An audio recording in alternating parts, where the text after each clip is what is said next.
Mami.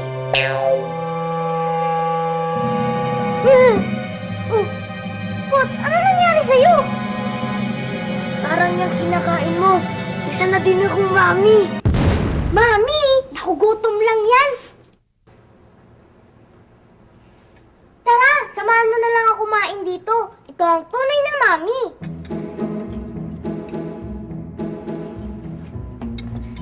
Sige na nga. Teka, wala bang siopaw?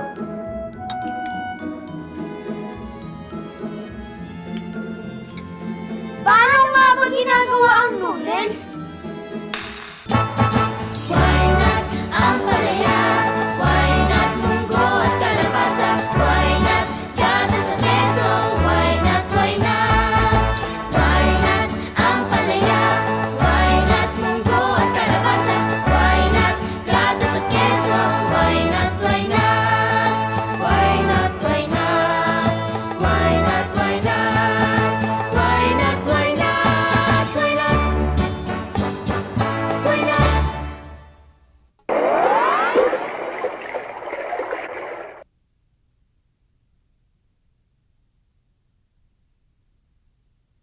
Why not? Why not? Kadalasan, ang noodle ay gawa sa harina, itlog at tubig.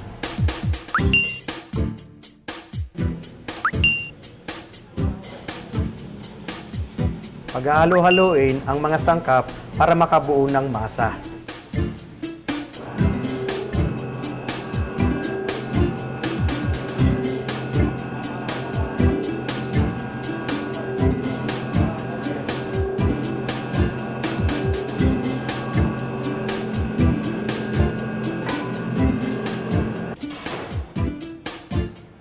Pagkatapos, padadaanin sa roller para sa ganon makuha yung tamang kapal o nipis.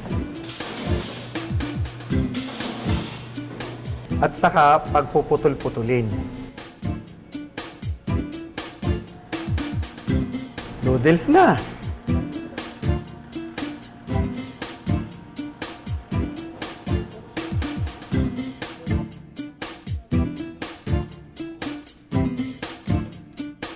May iba't ibang klaseng noodles, depende sa sangkap na idinadagdag dito.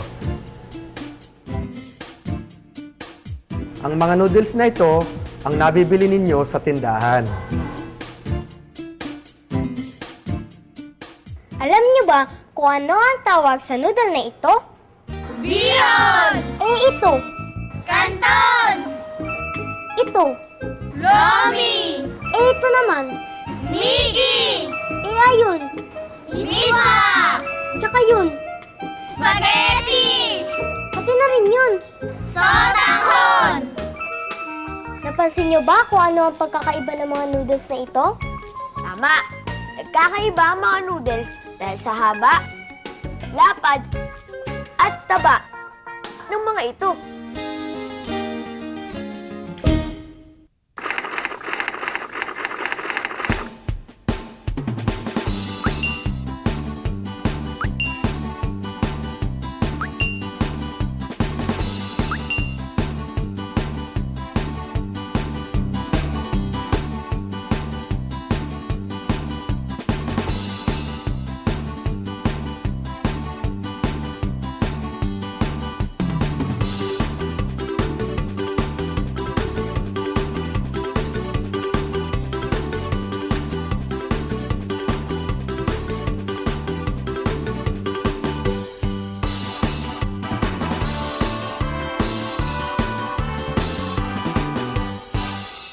Alam niyo ba na ang salitang pansit ay galing pala sa wikang Hokkien ng China?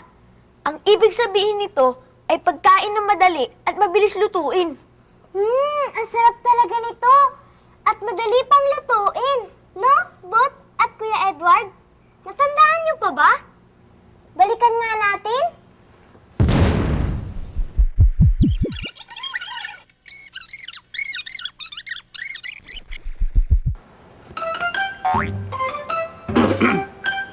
Kung ang mga Italyano ay pinakukuluan ng noodles at nilalagyan doon itong iba't ibang sauce.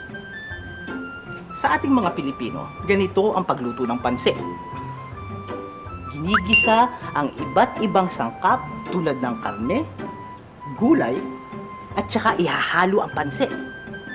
Ano, ready na ba kayo magluto ng pansit? Ready na po. Sige. Ito ang mga kailangan natin sa pagluluto ng pansit. Pansit canton, Kuya!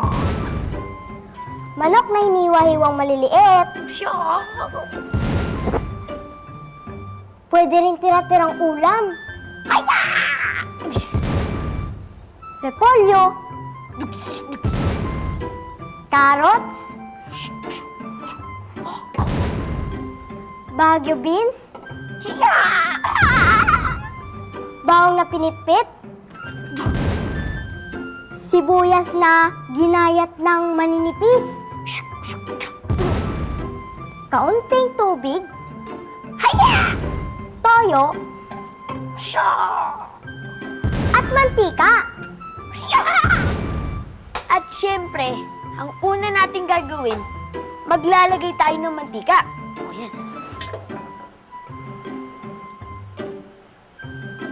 Yan. Tapos, magigis tayo ng bawang at sibuyas.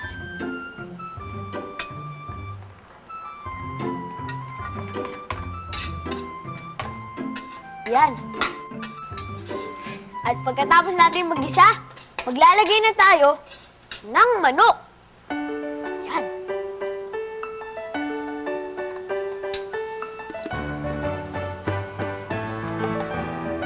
Ako. At isama na rin natin ang tirang ulam. Yan. Kami ng tirang ulam. Isang pa rin yan.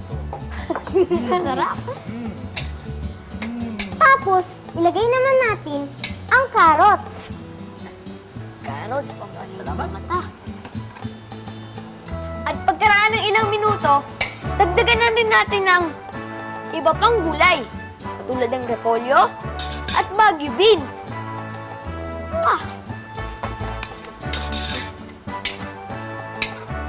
At dagdagan din natin ng toyo. At lagyan din natin ng tubig. Yeah. Yan. At saka tandaan, huwag natin masyadong palalambutin ng gulay. At saka ilagay ang kanton. Haluin hanggang sa maubos ang sabaw. Pwede rin pong ihalo ang mga tirang ulam, gaya ng karne o gulay. At iinitin na lang at pagkatapos ay ihalo sa nilutong pansit. Charan! Ayos na ang ating pansit canton! Alam nyo, maraming paraan ng pagluluto ng pansit dito sa Pilipinas. Nagkakaiba-iba lang ng klase ng noodles at iba't iba rin ng sangkap sa iba't ibang lugar. Tulad ng pansit habhab ng Quezon, bok choy ng Iloilo, lamit, at lomi ng Batangas, ala pagkasarap. At meron ding pansit Malabon, meron ding bihon, canton, at syempre ang spaghetti. Spaghetti. Dali, V! Malapit na matapos tong video natin tungkol sa noodles. Oo nga, ano? Pero wala na akong lakas eh. Ako din eh. Nangihina na ako. Bakit hindi kayo kumain ng pansit? Oo nga, no? Parang sarap niya na. Kain tayo. Kuya Edward!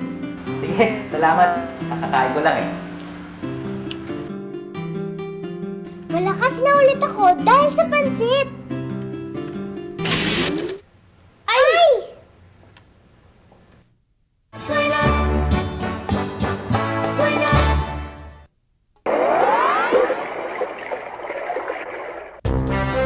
Para lumaking masigla si baby, bigyan siya ng tamang sustansya. I-breastfeed siya sa unang 6 na buwan ng kanyang buhay dahil wala nang mas healthy pa sa gatas ng mommy. Wastong nutrisyon, alamin, gawin, at palaganapin.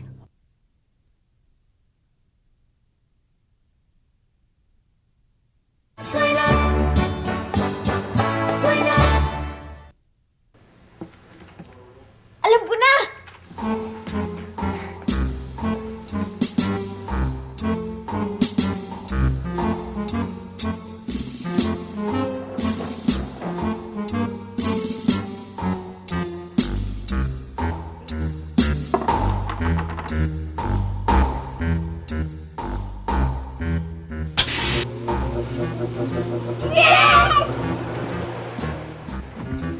Nagbibigay talaga ng enerhiya o energy ang pansit!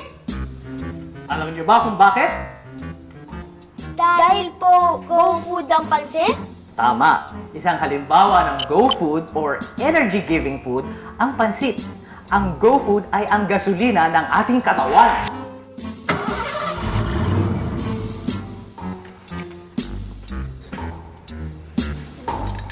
Kain tayo.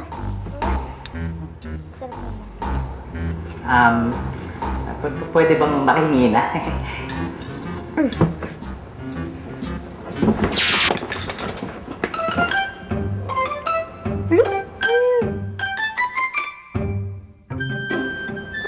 Ang enerhiya ay makukuha natin sa mga pagkain sagana sa carbohydrates tulad ng kanin, tinapay, mais, kamote, at patatas.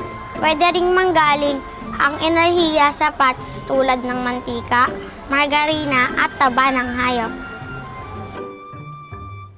Ang sarap talaga nito! Kahit araw-araw ko pang kainin, di talaga ako magsasawa!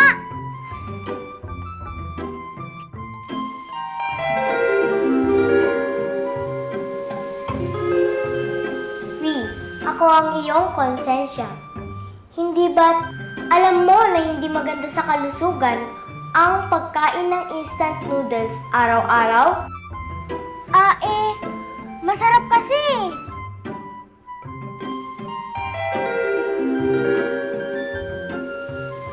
Naku, hindi ibig sabihin ng masarap, masustansya na. Hala, may konsensya din ako.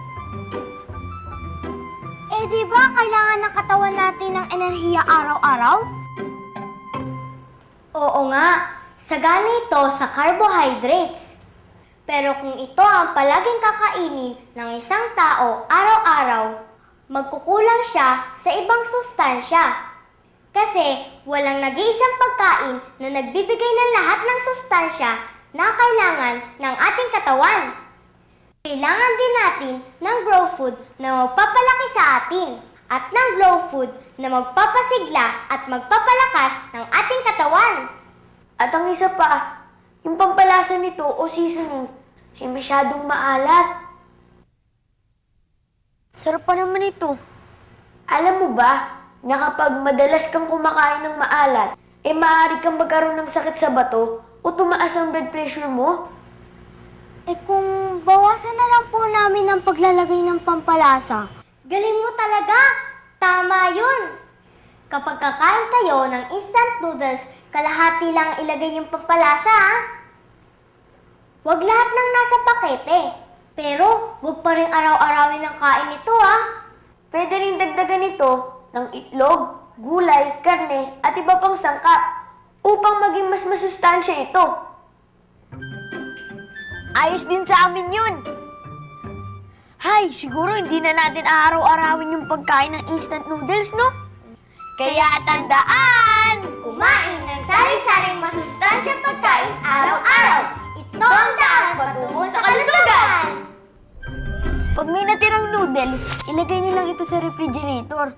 Pero may mga iba kasing noodles tulad ng spaghetti, miswa, canton, at iba pa na hindi nyo kailangan ilagay sa refrigerator. Kailangan nyo lang ito itago sa tuyo at malinis na lugar. Magmasustansyang noodles na tayo. Kaya tandaan, kumain ng sari-saring masustansyang pagkain araw-araw. Ito ang daan patungo sa kalusugan. Cut! Go tick!